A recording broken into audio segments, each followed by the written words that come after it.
তার নাম গোপন রাখতে বলা হয়েছে। তার ভাষায় বলছি, আজ আপনাদের সাথে আমার জীবনের ঘটে যাওয়া একটি ঘটনা শেয়ার করব। যে ঘটনাটির ফলে আমি মানসিকভাবে এতটাই বিপর্যস্ত ছিলাম যে টানা একটি বছর আমি আতঙ্কের মাঝে থাকতাম। এমনকি টয়লেটে যাবার সময়ও আমার পাশে কাউকে থাকতে হতো। অনেকের কাছে শুনেছি ভূত না দেখার জন্য হায় হতাশ করে, কিন্তু আমি ও আমার পরিবার যে অবস্থার মধ্যে কাটিয়েছি তা থেকে আমি উপলব্ধি করতে পারি যে ব্যাপারগুলো যতটা মজার মনে হয় আসলে সেরকম নয়। যাই হোক, আমি মূল ঘটনায় চলে আসি। এই ঘটনা আমার ছোটবেলার, যখন আমি স্কুলে পড়ি। আমার বাবার ছিল বদলির চাকরি। তিনি ছিলেন সরকারি ডাক্তার। সেবার বদলি হলো ঠাকুরগাঁওতে। আমি যে সময়ের কথা বলছি সে সময়টা হলো 1987 থেকে 1988-র দিকে। ঠাকুরগাঁওতে যে সদর হাসপাতাল তা কেবল নতুন ভবনে শিফট হয়েছে, যা কিনা ঠাকুরগাঁও বাস স্ট্যান্ডের কাছে এখনো আছে। নতুন হাসপাতালের ডাক্তারদের কোয়ার্টারগুলো তখনও বানানো শেষ হয়নি। বাইরে বাসা ভাড়া বেশি হবে বলে অনেক ডাক্তার পুরনো হাসপাতালের ভবনেই থাকতেন। পুরনো হাসপাতালটি ছিল ঠাকুরগাঁও কোর্টের পাশে। সেটি ছিল ব্রিটিশ আমলে করা অনেক বড় ক্যাম্পাসের মাঝে। অনেকগুলো শত বছরের পুরনো কাঁঠাল গাছ ছাড়াও সেই হাসপাতালে ছিল পরিত্যক্ত দুটি অ্যাম্বুলেন্স, যাতে চড়ে আমরা খেলা করতাম। আরও ছিল একটি লাশ কাটা ঘর। সবাই মহানন্দে সেই পুরনো হাসপাতালের ভবনটায় উঠলাম। তা নাকি আগে ওয়ার্ড ছিল। আমাদের ওই বাসায় ওঠার পরে আশেপাশের অনেকেই আমার মাকে বলেছিলেন, আপনাদের ছোট বাচ্চা আছে, এই পুরনো হাসপাতালে ওঠা ঠিক হয়নি। তবে পরিষ্কার করে কিছুই বলে নাই। আমার ছোটবেলাটা একটু দর্শিপানায় কাটত। স্কুলের বাইরে দুপুরের একটু সময় ছাড়া বাকি সব সময় খেলাধুলা করে কাটাতাম। হাসপাতালের বিরাট ক্যাম্পাসটা আমাদের খেলার মাঠ হয়ে উঠেছিল।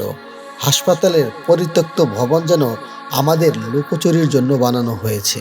হাসপাতালের পিছনে ছোট একটি জঙ্গলের ভিতর দিয়ে আমরা টঙ্গন নদীর যাওয়ার শর্টকাট রাস্তা বের করে ফেলি।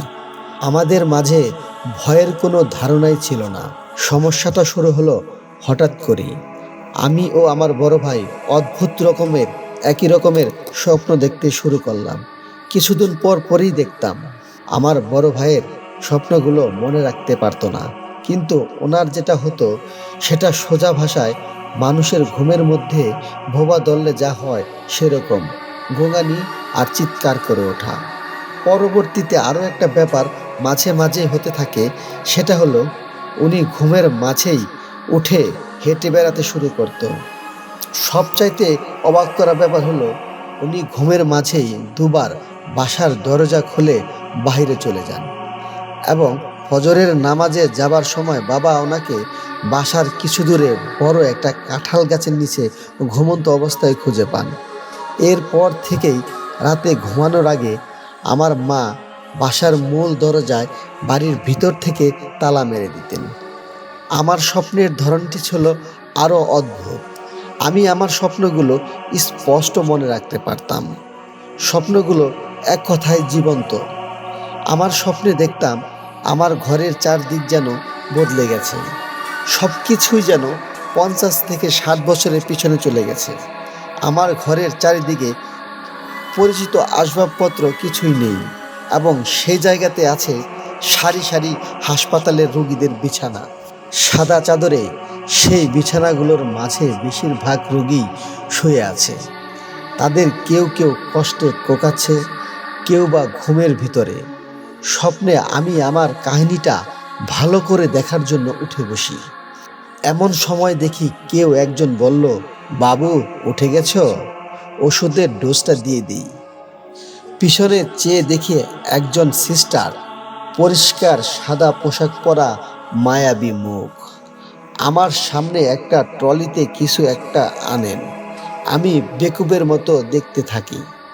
তিনি অনেক যত্ন করে একটা ওষুধের অ্যাম্পল ভাঙলেন, একটা কাচের সিরিঞ্জে ওষুধটা নেন। এই পর্যায়ে আমি বুঝতে পারি যে আমার সাথে কিছু একটা হতে যাচ্ছে। আমি হাত ছাড়ানোর জন্য জোরাজুরি করতে থাকি, চিৎকার করে বলতে থাকি, আমার হাত ছেড়ে দাও। ঘুম ভাঙলে দেখি আমার বড় ভাই ধাক্কা দিয়ে বলছে, কি হয়েছে তোমার? স্বপ্ন দেখেছো? মনে হয় খারাপ কিছু।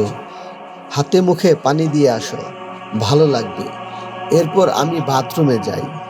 হাত ভরে পানি দিয়ে মুখ ধোবার সময় হাতের দিকে চোখ আটকে যায়। হাতের এক জায়গায় খুব জোরে ধরায় রক্ত জমাট বেঁধে আছে। পরদিন সকালে আমার মা ও বাবাকে স্বপ্নের ব্যাপারটা খুলে বলি আর হাতের দাগটা দেখাই। আব্বা আম্মা ব্যাপারটায় অবাক হয় এবং ভয় পেলেও আমাকে সাহস দেওয়ার জন্য বুঝ দেন যে তুমি ঘুমের মধ্যে হয়তো আমি নিজেই আমার অন্য হাত দিয়ে এমন করেছি। তবে আমার মা আর নানাকে বলে আমাদের দুই ভাইয়ের জন্য দুটো তাবিজ আনিয়ে দেন। আম্মা ওটা আমাদের হাতে বেঁধে দেন। মূল ঘটনা এর কিছুদিন পরেই। আমাদের বাসায় তখন ফ্রিজ ছিল না। পুরনো হাসপাতালের প্রায় সব কিছুই নতুন শিফট করে গেলেও ইপিআই এর অফিসটা আগের ভবনেই ছিল। ইপিআই এর স্টোর রুমের জন্য সেবার ইউএস থেকে 6টা ডিপ ফ্রিজ দান করে। প্রয়োজন না থাকায় সেগুলো ফেলে রাখা হয়েছিল।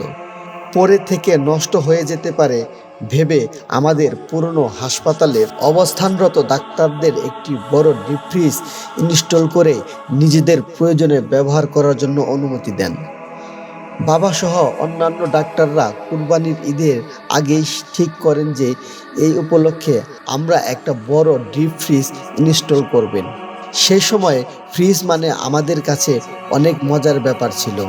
আইসক্রিম বানানো যাবে, বরফ বানিয়ে সেই বরফ খাওয়ার বেশ আনন্দের ব্যাপারটা ছিল আমাদের মাঝে। তো সেই রকম মেকানিক্স ফ্রিজ ইনস্টল করতে করতে রাত 11টা বাজিয়ে দিল।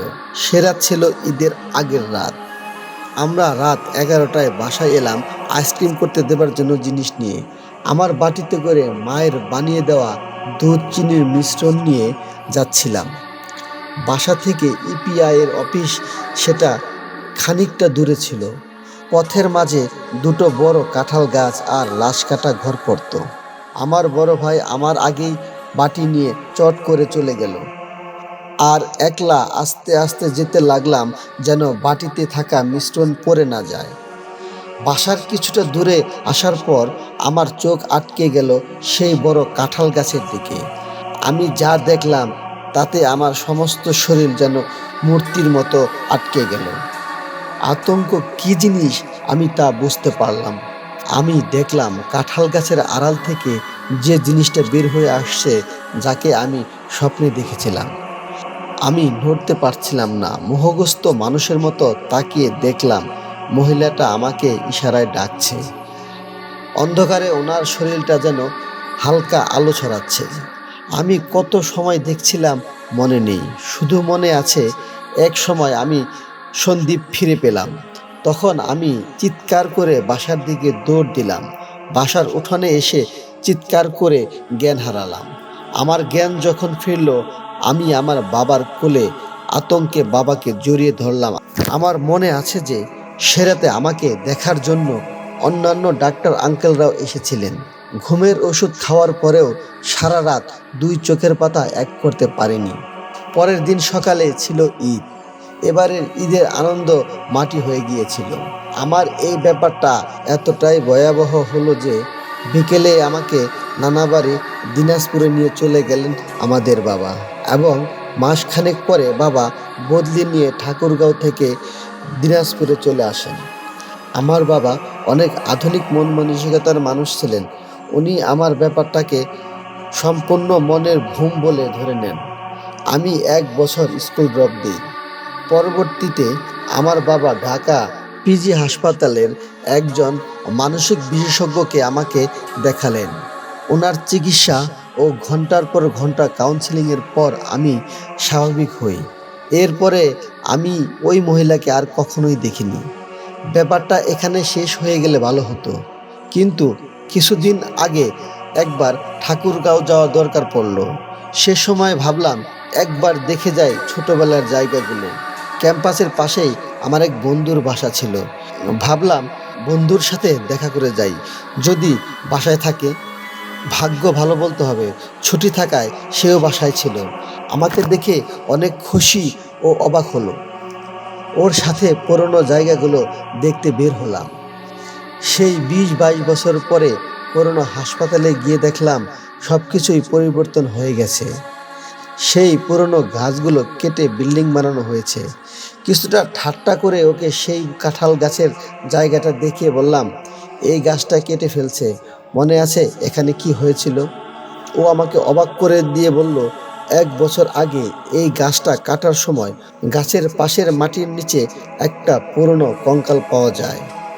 এই কঙ্কাল ওখানে কিভাবে আসলো সেটা কেউ জানে না, কিন্তু ডাক্তার আঙ্কেলরা পরীক্ষা করে দেখে ওটা একটা মহিলার কঙ্কাল। পরে এলাকার সবাই মিলে কঙ্কালটা গুরুস্থানে দাফন করেন। আমি ব্যাপারটা বিশ্বাস করতে চাইনি, কিন্তু খোঁজ খবর নিয়ে দেখলাম ঘটনাটা সত্যি। তখন আমি অনেক বিষণ্ণ ছিলাম। আমার মনে হয় হয়তো ওই মহিলা আমাকে বলতে চেয়েছিল তার সাথে কি হয়েছে, কেউ খুন করেছে তাকে। এই সমস্ত ব্যাপার হয়তো ওনার দাফন কাফন ছাড়াই অতৃপ্ত আত্মা মুক্তির আশায় আমার সাহায্য কামনা করছিল। আমি সে সময় তার কথা বুঝিনি বলে ওনাকে আরও 20-22 বছর কষ্ট করতে হয়েছে। এখানেই ঘটনাটি শেষ। যদি ঘটনাটি ভালো লেগে থাকে তাহলে অবশ্যই লাইক করবেন এবং আপনাদের মূল্যবান মতামত জানাবেন। আরও নতুন নতুন ঘটনা পেতে আমার এই চ্যানেলটি সাবস্ক্রাইব করে রাখবেন। ধন্যবাদ সবাইকে।